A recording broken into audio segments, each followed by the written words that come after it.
नमस्कार शिक्षक मंडळींनो, जे की केंद्र प्रमुख या पदासाठी जाहिरात प्रसिद्ध झालेली आहे. या केंद्र प्रमुख जाहिरातीमध्ये तुम्हाला ऑनलाईन अर्ज कधी करायचा, निवड प्रक्रिया काय असेल, पात्रता काय असेल आणि यासाठी सिलेबस काय असेल याबद्दल आपण सविस्तर चर्चा करणार आहोत. केंद्र प्रमुखाची जाहिरात जर बघितली तर विद्यार्थी मित्रांनो 29 तारखेचं हे महत्वपूर्ण अपडेट तुम्हाला समोर सादर करत आहे. तर ऑनलाईन पद्धतीने अर्ज व परीक्षा कधी असणार याबद्दल सुद्धा इथे दिलेलं आहे. तर बघा, समूह साधन केंद्र समन्वय केंद्र प्रमुख मर्यादित विभागीय स्पर्धा परीक्षा 2025 चे परीक्षेचे ऑनलाईन पद्धतीने 1/12 ते 5/12 या कालावधीमध्ये होणार आहे. म्हणजे मित्रांनो 1 डिसेंबर पासून 5 डिसेंबर पर्यंत ऑनलाईन रित्या परीक्षा होणार आहे. आता विद्यार्थ्यांना प्रश्न पडला असेल, केंद्र प्रमुख परीक्षेसाठी विद्यार्थी म्हणता येणार नाही, शिक्षकांना प्रश्न पडला असेल की केंद्र प्रमुख या पदासाठी पुंडे सर मार्गदर्शन करतात का? यस मित्रांनो, सिलेबस जसा की TIT एक्झामचा असतो त्या पद्धतीने या केंद्र प्रमुख याचा सुद्धा सिलेबस सेम असतो.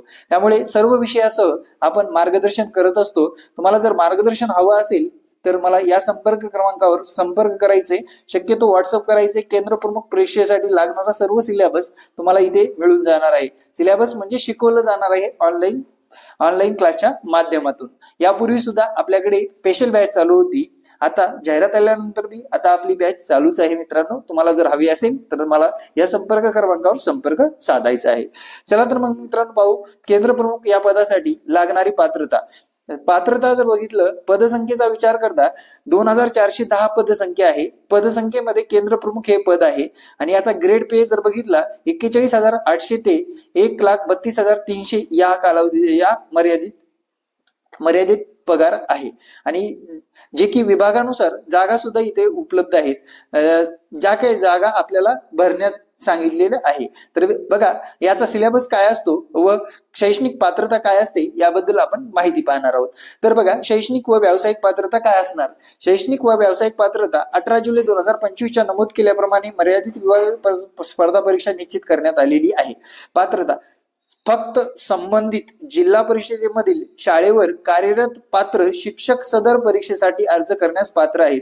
संबंधित जिल्हा परिषदे व्यतिरिक्त जसे अन्य जिल्हा परिषद, नपा, नगर परिषद, नगरपालिका, मनपा, खाजगी संस्थांमधील शिक्षक कर्मचारी प्रस्तुत परीक्षेसाठी अर्ज करण्यास पात्र नाहीत. फक्त जिल्हा परिषदला जे लोक आहेत त्यांनाच हा अर्ज करता येतो. इतर जे काही महानगरपालिका, नगरपालिका किंवा मनपा, महानगरपालिकेच्या लोकांना अर्ज करता येणार नाही.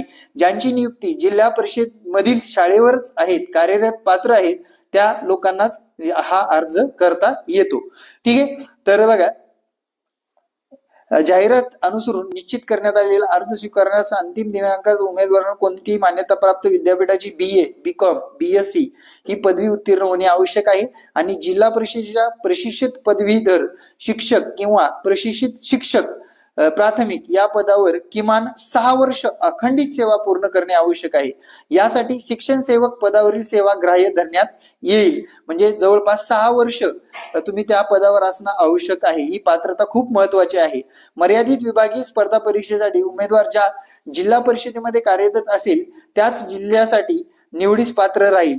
वेळोवेळी निर्गमित शासन निर्णय, माननीय न्यायालयाच्या निर्देशनानुसार पात्रतेत बदल होऊ शकतो. तसेच माननीय न्यायालयाच्या निर्देशानुसार वेळोवेळी शासन धोरण निर्गमित होणाऱ्या शासन निर्णयानुसार महाराष्ट्र शिक्षक पात्रता परीक्षा TET पात्र होणे अनिवार्य आहे. तर याचा सिलेबस बघा मित्रांनो, सिलेबस जर बघितला तर सर्वात महत्वाचा म्हणजे TIT चाच सिलेबस आहे. TIT चा सिलेबस हा 100 प्रश्नांचा 100 गुणाचा आहे आणि याच्यामध्येच मेरिट दडलेला आहे, लक्षात घ्या. अभियोग्यता, तार्किक क्षमता, वेग आणि अचूकता, भाषिक क्षमता, इंग्रजी भाषिक क्षमता, मराठी भाषिक क्षमता, अवकाशीय क्षमता, कल, आवड, समायोजन, व्यक्तिमत्व इत्यादी, बुद्धिमत्ता, आकलन, वर्गीकरण, समसंबंध, क्रमश्रेणी, तर्क, अनुमान, कूटप्रश्न, सांकेतिक भाषा, लयबद्धता, मांडणी यावर हा सिलेबस आधारित आहे. चला, शालेय शिक्षणातील नियम कोणते आहेत ते पाहू. भारतीय राज्यघटनेमधील शिक्षण विषयक तरतुदी संबंधित सर्व कायदे, योजना व अद्ययावत शासन निर्णय शिक्षण क्षेत्रात काम करणाऱ्या प्रमुख संस्था, संघटक व त्याचे कार्य, माहिती तंत्रज्ञान वापर, प्रात्यक्षिक, अभ्यासक्रम व मूल्यमापन, अध्ययन अध्यापन पद्धती, माहितीचे विश्लेषण व मूल्यमापन, विषयनिहाय आशय ज्ञान आणि सामान्य ज्ञान, विशेष करून इंग्रजी विषय ज्ञान, संप्रेषण कौशल्य, हे 2 गटामध्ये म्हणजे 2 विभागामध्ये परीक्षा सांगितलेली आहे. त्यांनी मार्काचं सुद्धा विश्लेषण केलेलं आहे, कशावर किती मार्क आहेत. आणि या संपूर्ण सिलेबस म्हणजे अभियोग्यता असेल किंवा हे शिक्षणाचे कायदे असेल, याच्यावर संपूर्ण सिलेबस आपल्याकडे उपलब्ध आहे. आणि याच्या नोट्स सुद्धा उपलब्ध आहेत मित्रांनो. बॅच सुद्धा ऑनलाईन उपलब्ध आहे. ज्यांना हवी आहे त्यांनी नक्कीच माझ्या संपर्क क्रमांकावर संपर्क साधायला विसरू नका. माझा संपर्क क्रमांक आहे 9665484048. हा संपर्क क्रमांक आत्ताच सेव्ह करा आणि तुम्हाला जर कोणतीही मदत लागली किंवा क्लासची मदत लागली तर नक्कीच मिळवू शकता. ठीक आहे, च्या पुढे बघू आपण निवड स्वरूप कसं असणार आहे. अभ्यासक्रमाचं स्वरूप आहे. परीक्षेसाठी अर्ज कधी करायचा तर 1 जानेवारी बघा लिंकद्वारे 1 जानेवारी 2025 रोजी विहित अर्ज धारण करणारे उमेदवार विहित नोंदणी करून आपला ऑनलाईन अर्ज सादर करू शकतात. 2025 ला होतं ते, आता नाहीये, लक्षात घ्या.